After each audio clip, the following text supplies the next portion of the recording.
Hi friends, అందరూ బాగున్నారా? నేను బాగున్నాను. మీరు కూడా బాగుండాలని నేను కోరుకుంటున్నాను. ఈరోజు మన ఛానల్లో సాంబార్ చేస్తున్నాను. మునక్కాయ సాంబార్ అండి. దానికి కావాల్సిన పదార్థాలు నేను చూపిస్తాను. పచ్చిమిర్చి, క్యారెట్, చామగడ్డ, బెండకాయ, దొండకాయ, టమాటా, సొరకాయ, ములక్కాయ, ఉల్లిగడ్డ. ఇది ఎక్కువైన కాయ. ఇప్పుడు స్టవ్ వెలిగిద్దాం. బాండీ పెట్టుకొని స్టవ్ వెలిగించి ఆయిల్ వేస్తాము. సరిపోతుంది. ఆయిల్ వేసాము. ఒక సైడ్ పప్పు చేసాము.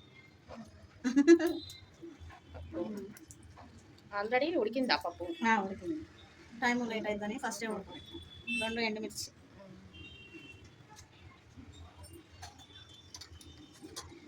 కొంచెం జీలకర్ర దగ్గర పెట్టి,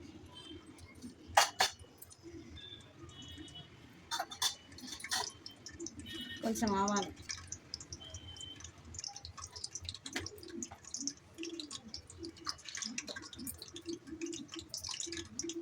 కరివేపాకు చేస్తాం. ఈ పచ్చిమిర్చి కొన్ని ఇట్లా చీలికలు చేయాలి, మధ్య కట్ చేయాలి. ఎందుకు మధ్యకి చేయాలి? ఇట్లా కారం మంచి ఆటలు చాటు బాగుంటుంది.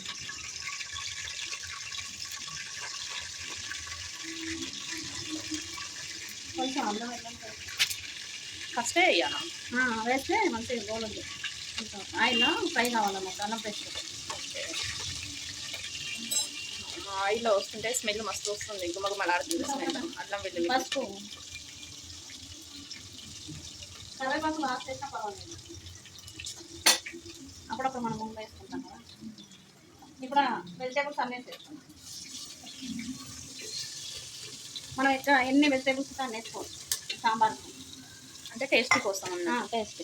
కొంతమంది అయితే దోసకాయ, వంకాయ అవి కూడా వేసేసుకుంటాం. మన దగ్గర ఇంకా మనం తినమనేసి చిన్న చిన్న ఆనియన్ ఇట్లా ఆ సైడ్ ఈ సైడ్ కట్ చేసేయాలి. ఓకే. ఇట్లయితే ముక్క కట్ కాదు, నలిగిపోకుండా ఆనియనే తినేసేయచ్చు టేస్టీగా. సొరకాయ ఇంకా మన ఇష్టం. చాలా తినే వాళ్ళైతే చాలా వేసుకోవచ్చు. ఇంకా కూడా మనకు చాలా.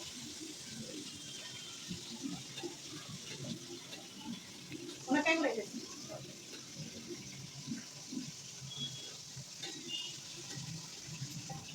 ముక్కలు ఎక్కువ, సాంబార్ తక్కువ. ఒకసారి మనం గంటతో కాకుండా ఇలా క్లాత్ తీసుకొని ఇలా ఇలా ఇలా అంటే బాగా వస్తుంది. అంటే వెజిటేబుల్స్ అన్నీ కలుస్తాయి. కొంచెం బాగా మసాలా ఇలా ఉంటుందన్నమాట. మంచిగా వెజిటేబుల్స్ అన్నీ చాలా నీట్గా మంచిగా ఫ్రెష్గా అన్నీ కలిసిపోతుంది. కొద్దిసేపు పెట్టుకోవాలి. ఇది పప్పు చేసిన అంత క్వాంటిటీ ఇంత పప్పు పడుతుంది.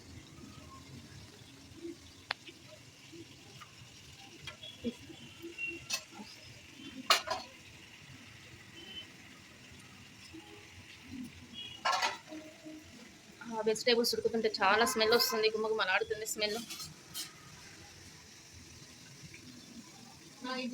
ఇడ్లీకి కానీ అన్నిట్లో చేసుకోవచ్చు. పొంగల్ కూడా బాగుంటుంది సాంబార్.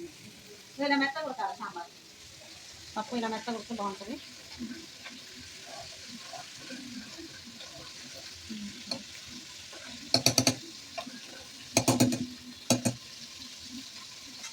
అది మగ్గుతూ ఉంది.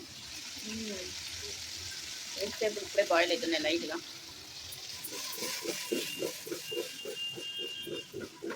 ముక్కలు కింది పైకి కిందికి వస్తాయి, మంచి మగ్గుతాయి.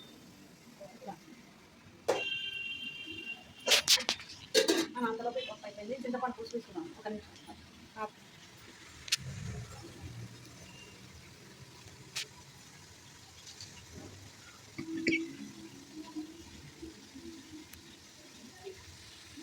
చాలా ఘాటుగా ఉందండి.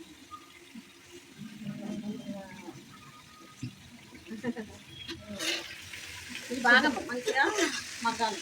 ఎంత మగ్గితే అంత మంచిగా ఉంటుంది. ముక్కలు ఆయిల్లో మగ్గుతూనే బాగుంటాయి. మామూలుగా వాటర్లో మగ్గినాకన్నా ఇట్లా ఆయిల్ మగ్గితే మొత్తం ముక్కలకు ఆయిల్ పట్టి టేస్టీగా ఉంటుంది. అయితే మా కొత్తిమీర, పుదీనా, కరివేపాకు అన్నీ వేసుకోండి. ఇది కొంచెం చింతపండు వేసుకుంటాం. చింతపండు ముందే నానబెట్టుకుంటే ఇట్లా చింతపండు మంచిగా కొంచెం లేకుండా తిప్పి అట్లా వస్తుంటుంది. దీనికి పండు ఇట్లా మనం మనకు అర్జెంట్ ఉంది అనుకోరా, వేడి నీళ్ళు ఉంటాయి కదా, నీళ్ళు పోసుకుంటే మనకు తొందరగా పులుసు వచ్చేస్తుంది. పులిహార పులుసుకైనా చింతపండు పులుసుకైనా అంటే ముందే నానబెట్టుకోకుండా ఉన్నప్పుడు వేడి వాటర్ పోస్తే ఫస్ట్ మనం ఉట్టి కడగాలి.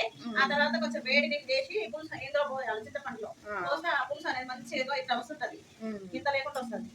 కాకపోతే నేను ఇప్పుడే కొంతసేపు ముందు నానబెట్టినాను. మేమైతే చింతపండు పులుపు తక్కువ తింటాం కాబట్టి కొంచెం వేసాము. మీ పులుపు దగ్గర మీరు వేసుకోవచ్చు. మీకు అంతా అసలు చింతపండు వాడడం అయితే మనం పప్పు చేసుకునేటప్పుడు 3 టమాటాలు ఈ పప్పులో వేసి ఉడకబెట్టుకోవాలి డైరెక్ట్. పప్పు చేస్తాం కదా. ఇప్పుడు సాంబార్ మంచిగా ఉడికేసింది, లోపల ఉన్న పీసెస్ మొత్తం కూడా మంచిగా బాయిల్ అయిపోయినాయి, మంచి గుమ్మగుమ్మల వాసన వస్తుంది. ఇప్పుడు సాంబార్ మంచిగా ఉడికేసింది, లోపల ఉన్న పీసెస్ మొత్తం కూడా మంచిగా బాయిల్ అయిపోయినాయి, మంచి గుమ్మగుమ్మల వాసన వస్తుంది. ఇప్పుడు పప్పు పోసేద్దాం. పప్పు వేసేద్దామా ఇప్పుడు?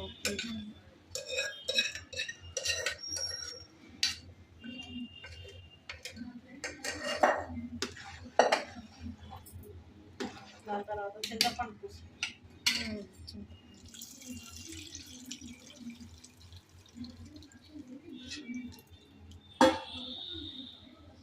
అంటే పీసెస్ అన్ని బాయిల్ అయిన తర్వాతనే చింతపండు.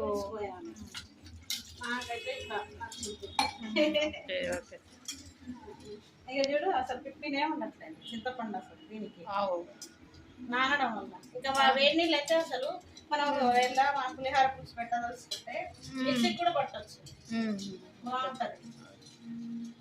ఇంకా పిప్పి లాస్ట్కి వచ్చేస్తే తీసేయచ్చు. అంటే మొత్తం గ్రేవీ అంతా మంచిగా వచ్చేస్తుంది అనమాట వేడి వాటర్ పోస్తే.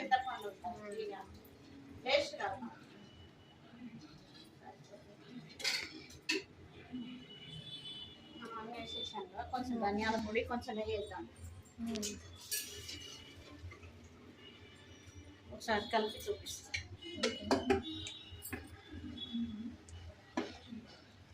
ఉల్లిగడ్డ కూడా మంచిగా చారులో మంచిగా పచ్చ పచ్చగా కనపడుతున్నాయి. దొండకాయలు, బెండకాయ, మునక్కాయ, ఉల్లిగడ్డలు అన్ని వెజిటేబుల్తో పప్పు గుమ్మగుమ్మలు వస్తుంది. కొంచెం కరివేపాకు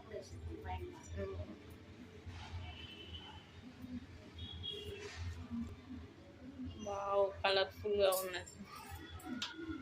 కొంచెం ధనియా పొడి, గరం మసాలా అన్ని కలిపి కొట్టేసి ఫ్లేవర్ కోసం.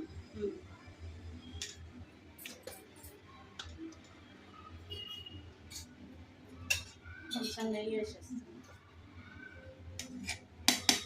ఇంట్లో కొంచెం ఉందని కొంచెం వేస్తున్నా. స్పూన్ వేయచ్చు, స్పూన్ వేస్తే బాగుంటుంది. నెయ్యి వేయగానే స్మెల్ అయితే నెయ్యి స్మెల్ చాలా బాగా వస్తుంది.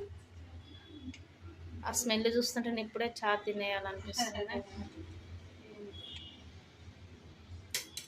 బాగా మసాలా మసాలిన తర్వాత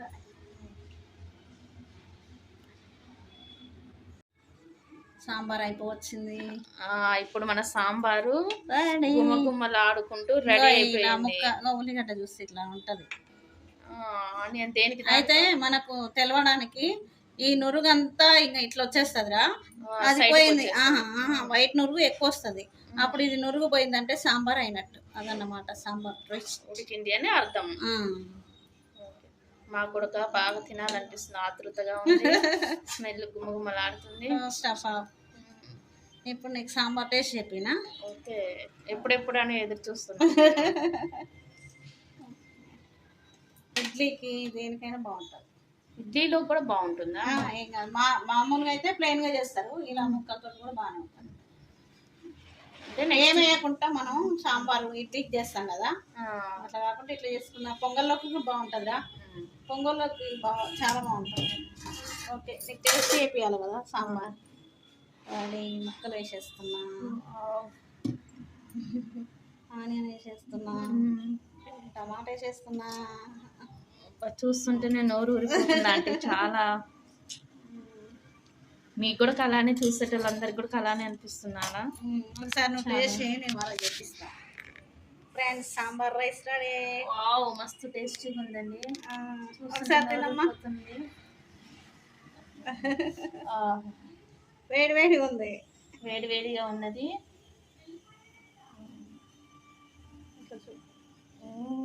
మీరు కూడా చూడండి ఎంత బాగుందో. ఎలా ఉంది? అబ్బా, ఎక్సలెంట్ అండి, అసలు సూపర్ ఉన్నది. Thank you. అబ్బో, చూస్తుంటేనే సొరకాయ ముక్కండి. అందరూ మునక్కాయ అన్న సొరకాయ అన్న చాలా ఇష్టపడతాం కదా మనం సాంబార్లో. ఎంత బాగుందో చూడండి, ఉడికిపోయింది చూడండి, ఉడికిపోయింది. నోట్లో పెట్టుకుంటేనే కరిగిపోతుంది నెయ్యిలాగా వెన్నెలాగా, ఎంత బాగుందో. Okay, thank you friends.